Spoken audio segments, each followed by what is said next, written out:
오늘 설교 제목이 한 아기 평강의 왕입니다. 오늘 대강절 첫 주일이지요.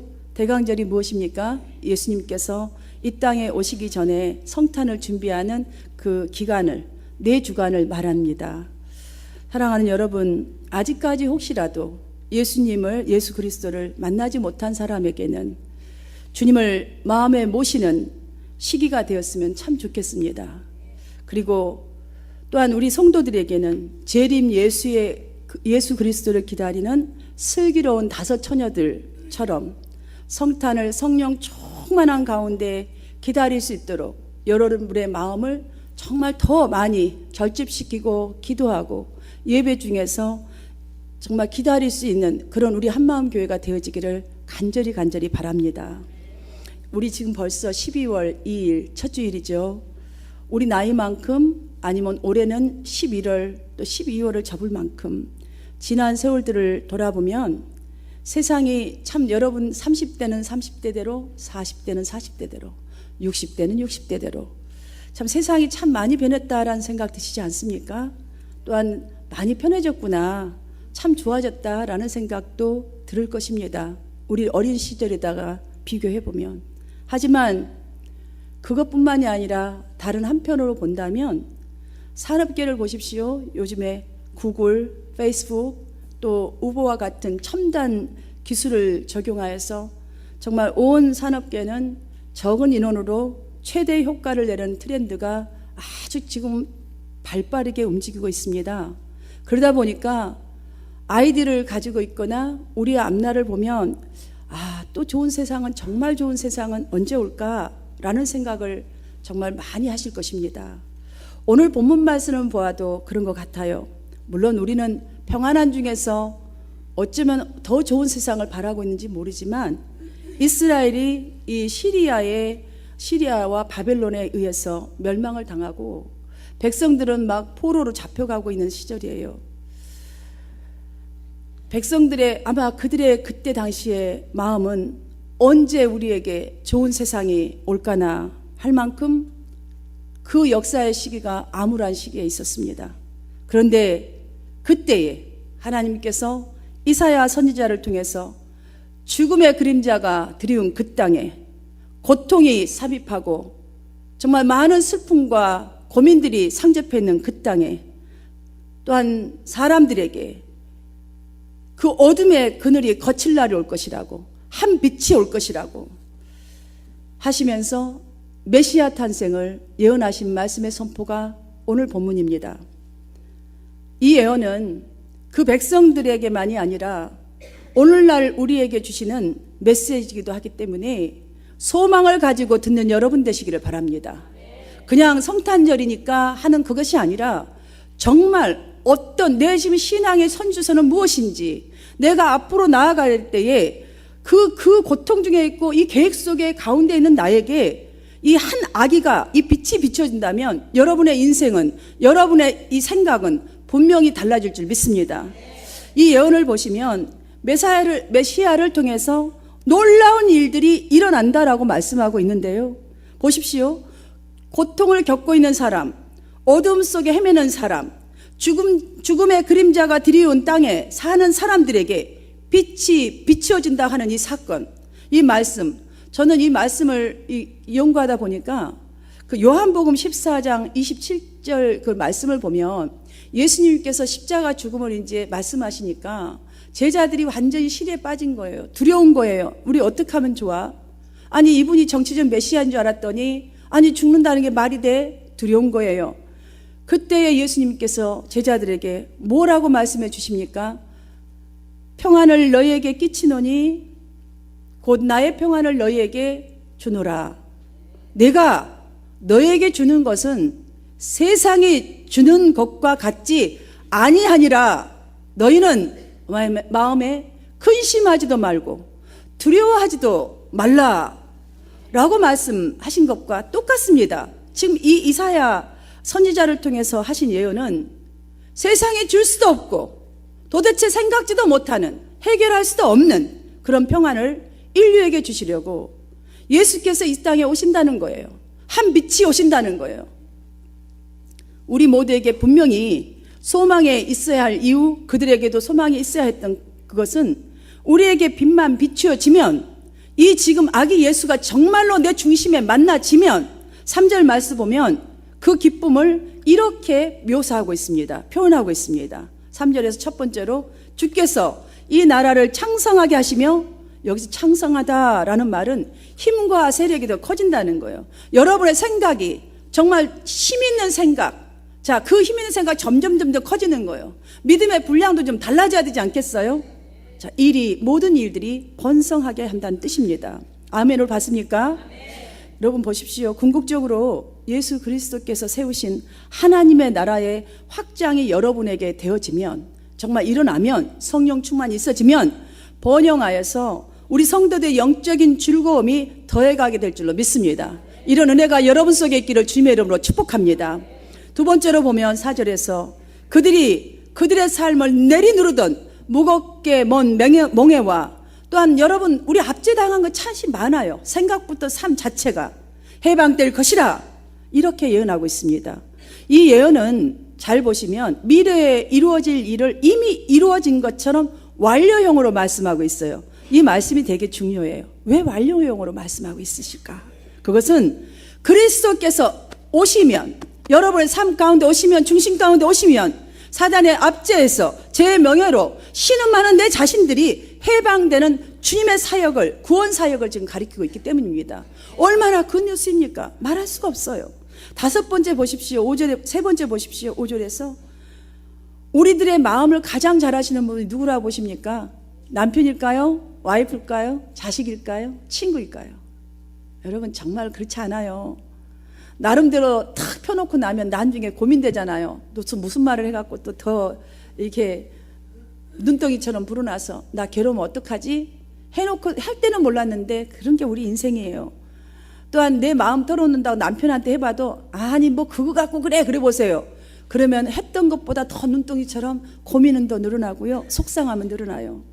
이 세상에서 오직 한 분, 우리의 아픔, 우리의 모든 이 아픔과 고민과 정말 절망, 눈물 공감하시고 이해하시는 한 분은 오직 예수 그리스도 하나님밖에 없습니다.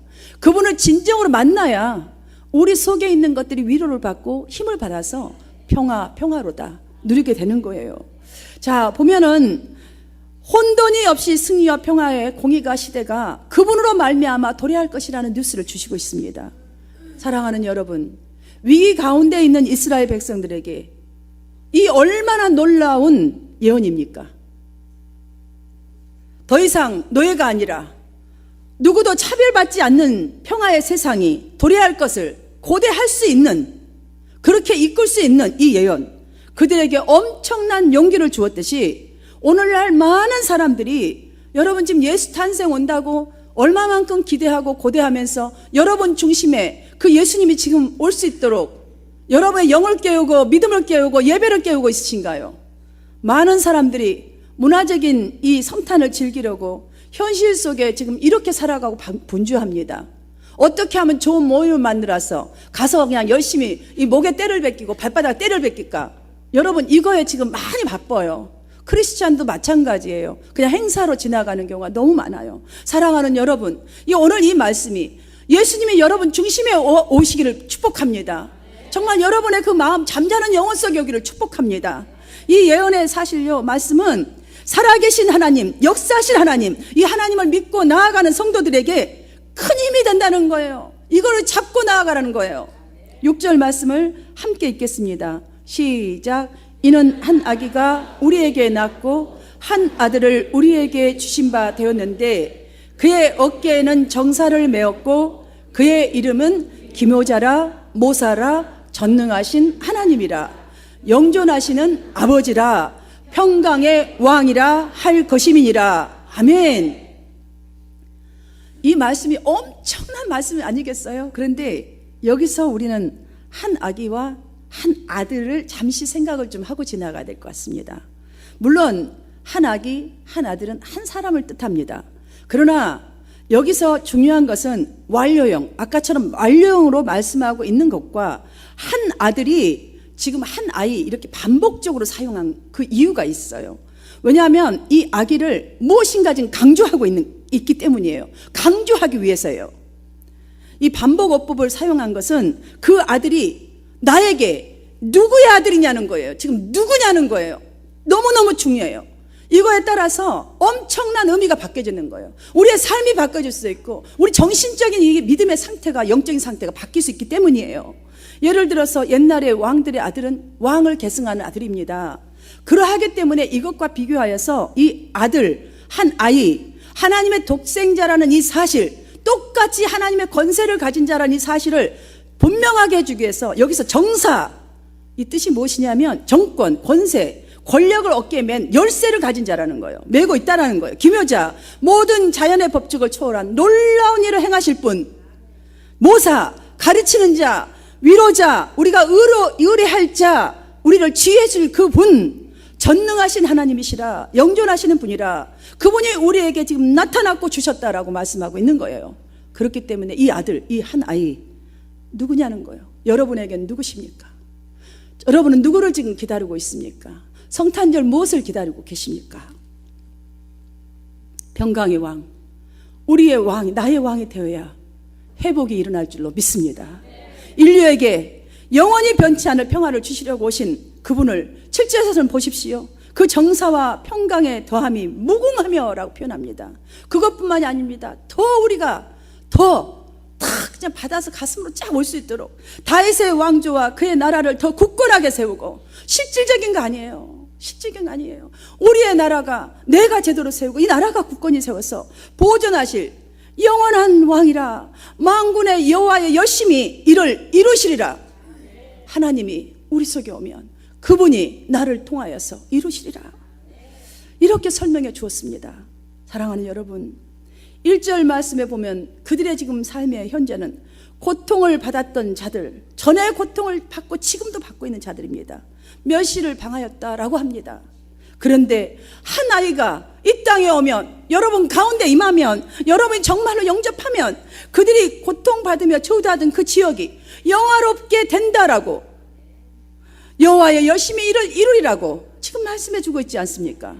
우리가 여기서 주목해야 할 것은 메시아, 평강의 왕을 통해서 하나님께서 자기 백성의 관계를, 당신과 나와의 관계를 회복시키고자 하시는 이 엄청난 뉴스를 듣게 되시기를 바랍니다. 그래서 4절에서는 미디안의 날과 같이 하겠다라고 합니다. 여러분, 미디안이 무엇인지 아세요? 그 의미가 매우 중요해요. 이 표현 그냥 미디안하고 잊고 지나갈 그런 내용이 아니에요. 하나님께서 사사시대에 겨우 다 보내고 테스트해서요 300명밖에 되지 않는 인원을 가지고 기드온 군대를 통해서 이스라엘 민족을 미디안의 그 많은 수백만의 그 미디안의 침략을 해서 구원시켰어요. 그들만을 사용해서서.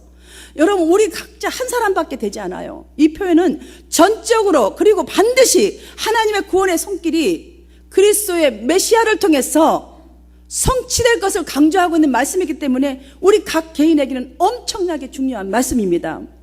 그러므로 메시아의 신앙을 기다리는 그 믿음이 우리 각 중심에 있어야, 비록 힘들게 살아갈지라도, 지금은 좀 앞이 어둡게 보일지라도 하나님의 이 말씀이 반드시 성취될 것이라는 소망 가운데서 세상을 변하게 하는, 한 명이 1000명을 이루는 사역자의 삶을 살아갈 수 있는 줄 믿습니다. 그래야 여러분들 천대받는 인생, 미국에 와서 그냥 내가 좀 잘 살아보려고 왔는데 나의 인생 처참하구나, 이걸로 끝나는 것이 아니라 사람과 하나님께 귀하게 존귀하게 여김을 받는 리얼 크리스찬의 삶을 살아갈 줄 믿습니다. 그러므로 오늘 저는 우리 성도님들과 함께 구약 그때 당시의 선민들이 그토록 기다렸듯이, 정말 아기 예수의 축복, 그 약속의 말씀을 기다렸듯이 재림 그리스도를 기다리는 우리 모두는 아기 예수, 평강의 왕이 주시는 이 축복을 한번 기대하면서 어떻게 이사야는 이 축복을 묘사하고 있는지 함께 살펴보면서 우리의 신앙의 힘을 더해가게 되기를 간절히 바랍니다. 첫 번째로는 복음의 빛을 받게 되면 정말 구원받는 축복을 이룹니다. 우리가 구원받은 것이 얼마나 큰 축복인가를 알아야 좀 제대로 된 크리스찬으로 살아갈 수가 있습니다. 2절 말씀을 함께 읽겠습니다. 2절 말씀 시작. 흑암에 행하던 백성이 큰 빛을 보았고 사망의 그늘진 땅에 거주하던 자에게 빛이 비치도다. 아멘. 이 본문 이 내용이 말하고 전체적인 내용들이 말하고 있는 것처럼 저는 이렇게 생각해요. 그때나 지금이나 하나님이 보시는 모든 이 인류, 모든 사람들의 모습은 멸시와 수치 속에서 무거운 멍에를 지고 삶의 멍에를 지고 또한 정말 많은 우리 압제당하는 것 같은 그런 정신 상태에서 휘두르는 채찍과 막대기를 맞는 것 같은 죽음과 같은 고통, 이 죄의 온상지에서 놓여있는 비참하고 불쌍한 모습이 아닐까라는 생각이 들어요. 그래서 지금 주님이 견디다 못해 너무 사랑해서 정말 당신께서 만들어주신 그 아름답고 풍요로운 에덴 동산에서 그 순종하지 못한 죄 짓고 이렇게 살아가는 우리들을 정말 이 땅에 죄가 완악하여지니까 결국은 너무 불쌍하니까 그냥 이 모습 속에 독생자를 보내주신 거예요. 오고 오는 시대를 한번 보십시오. 서로 높이 올라가려는 경쟁의 전쟁이 끊이지 않는 이러한 우리 인생들에게 무엇으로 온전한 평화, 구원을 얻을 수 있겠습니까? 사랑하는 여러분, 물론 아기 예수 탄생 하나만으로 인하여서 즉각적으로 구원이 일어난 것은 아닙니다. 여러분 지금 아기 예수 오셨다 해서 여러분에게 구원이 다 이루어졌습니까? 아니잖아요. 어쩌면 그래서 사람들은 이렇게 말하잖아요. 왜 예수가 이 땅에 오셨는데 온전한 평화가 없냐고.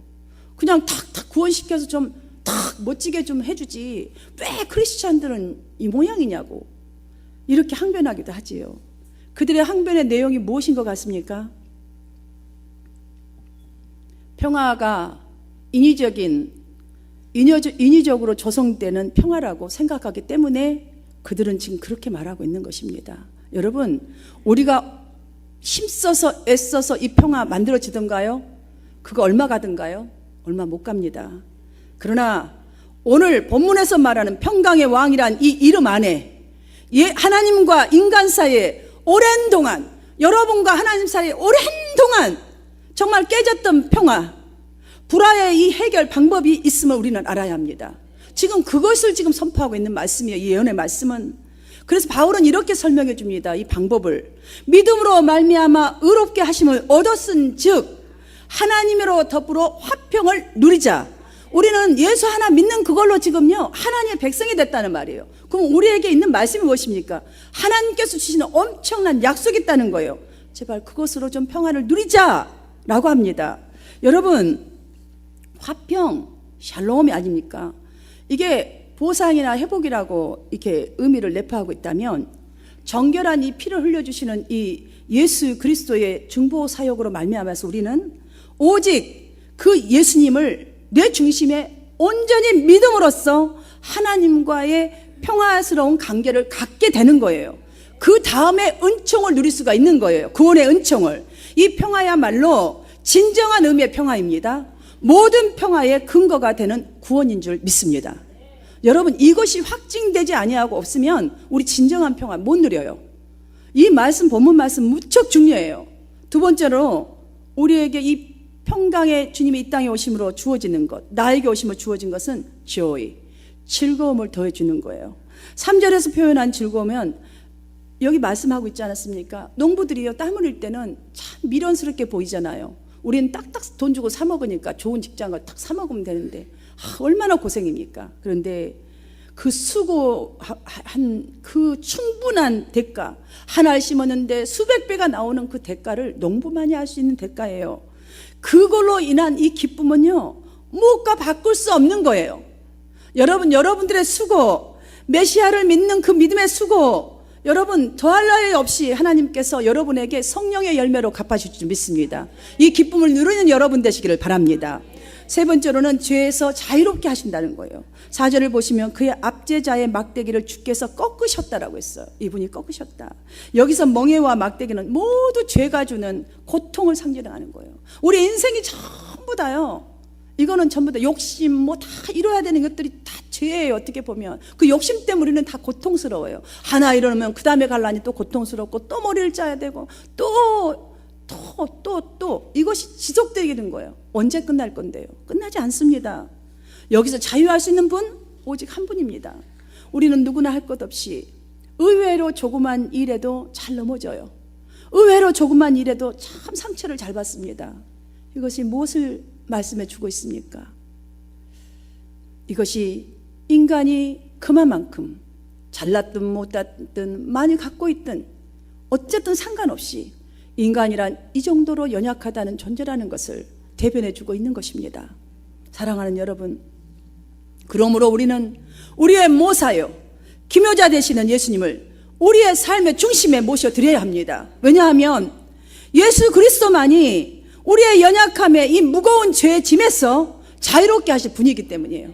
그분이 진정으로 오면요, 지금 현실 속에 주님의 십자가를 생각하기 때문에 너끈히 이기며 또한 소망이 있습니다. 부활을 갖기 때문에 기뻐할 수가 있는 거예요. 그래서 새 힘을 얻고 살아갈 수가 있는 것이죠. 네 번째로 보십시오. 7절에서 예언한 정의와 공평으로 굳게 세워주시는 거예요. 주님이 우리에게 오시면 메시아, 즉 이 한 아기를 통해서 멸시와 고통을 받던 갈릴리를 영화롭게 하실 것이라는 이 예언의 이 약속을 한번 우리에게 주셨는데, 그 당시로서는 여러분들 우리는 좀 이해가 될 것 같아요. 왜냐?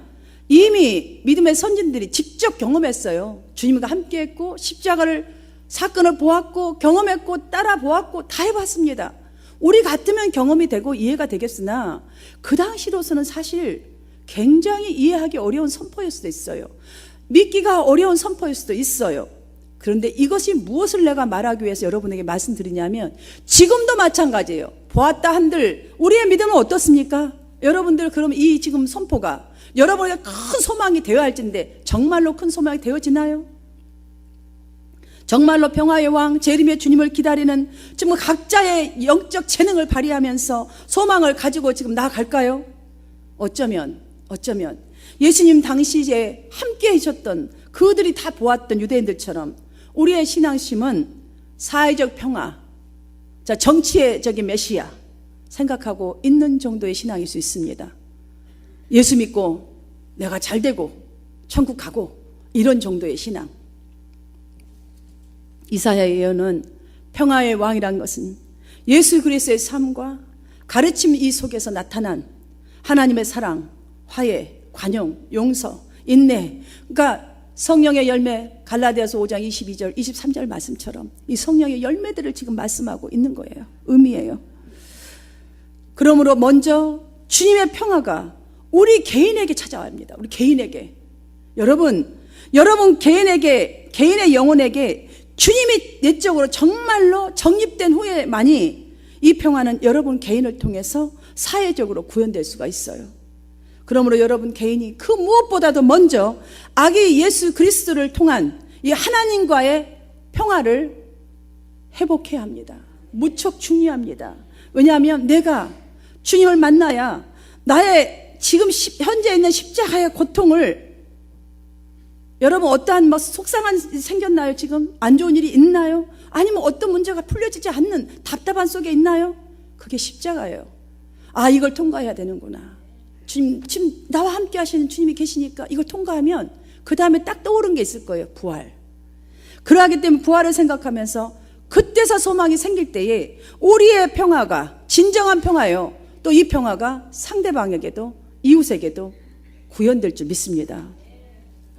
주님의 평화는 그저 고요하고 조용한 것을 말하는 것이 아닙니다. 여러분 속이 썩어 문드러져서 부글부글 하는데 입 딱 다물고 있으면 평화입니까? 평화 아닙니다. 여러분 상대방 말도 안 하고 딱 있으면서 그게 평화인가요? 평화 아니에요. 아기 예수님처럼 아기 예수님 오실 때를 생각해 보십시오. 거칠고 암울하고 소망이 없는 그 땅 가운데 그 예언한 말씀입니다. 여러분 지금 암울하고 벼랑 끝에 있는 것 같습니까? 조용히 찾아가십시오. 예수의 이름으로 찾아가십시오. 이게 평화의 왕을 나에게 모셔드리는 것입니다. 그 용서의 끝에서 바로 찾아오는 편안함, 이것이 여러분 인생의 변화를 이룬 첫걸음의 평화인 줄 믿습니다. 여러분 지금 고통 가운데 있나요? 어떤 무엇인가를 해야 되는데 그 벼랑 끝에서 여러분이 평화로 가야 되는 거예요. 하나님의 얼굴이, 저는요, 우리가 얼굴을 어떻게 알아요? 하나님의 성품 아무리 말해준들 어떻게 이게 내 것처럼 느껴질 수 있겠어요? 그런데 하나님의 사랑, 용서, 하나님의 얼굴, 하나님의 모습, 행동 다 우리에게 보여주기 위해서 예수님께서 인간으로 태어나신 것 같아요. 그렇게 우리가 하나님을 너무너무 이해하고 사랑할 수 있도록 하나님 만나서 내가 그 얼굴대로 그 모습대로 살아가라고. 저는 예수님이 이 땅에 그 모습 속에 그렇게 오시겠다고 봐요. 우리는 자꾸 어떠한 일을 통해서 소심해집니다. 오직 그리스도만을 통해서 구원받고 영원한 생명을 얻을 수 있음에 대한 소망의 빛을 진지하게 받아들이거나 보이지 않기 때문에 자꾸 우리는 안 된다고 하면서 우리는 소심해지는 것 같습니다. 여러분, 바로 이런 자세에서 비롯된 것이에요. 오늘날 신자들이 기다리고 구해야 할 것이 무엇입니까? 예수 그리스도의 이름입니다. 평강의 왕, 그 이름이에요. 평화는 싸움이 없는 것을 말하는 것이 아니에요. 안 될까? 이건 정말 절망이야. 그 끝에, 그 가운데에 평강의 사랑으로 들어가십시오. 용서하고 사랑을 품고 들어가십시오. 그리고 용서의 그 끝에서 여러분 영혼 속에 솟아오는 기쁨이 바로 지금 주님이 주시고자 하는 그 평강을 말하고 있는 것이에요. 평강의 왕이 오신다라는 것은 바로 그것이에요.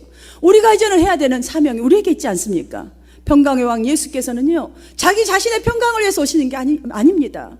다른 사람에게 평화를 주기 위해서 오셨듯이 매일 최대한 모든 이와 더불어서 평화하셔서 여러분 평강 가운데서 들어가세요. 용서라는 것으로 들어가세요. 화평으로 들어가세요. 정말 그쪽 들어가 보세요. 진실한 그러면 여러분의 자신의 모습을 발견하게 될 것이고, 아기 예수가 주신 이 평강이 여러분의 평강이 되어서 여러분의 삶이 평화를 누리며 살아가게 되기를 간절히 바랍니다. 이런 평강의 주님이 오늘 이 시간 여러분의 임하기를 간절히 바라면서 이런 삶을 사는 우리 한마음교회 성도들 모두가 되어주시기를 주님의 이름으로 축복합니다.